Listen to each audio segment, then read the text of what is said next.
Kız arkadaş. Kız arkadaş. Kız arkadaş. Selin benim kız arkadaşım.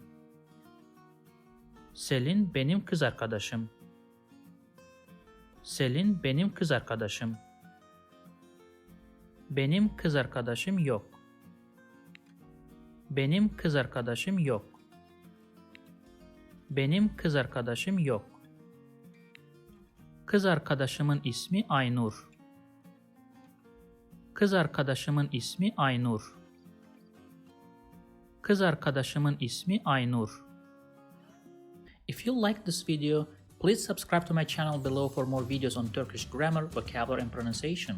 Also, if you think this video can benefit somebody else, please share it with them. Last, if you have any comment or request, please provide your feedback in the comment section below and I'll do my best to respond as soon as possible.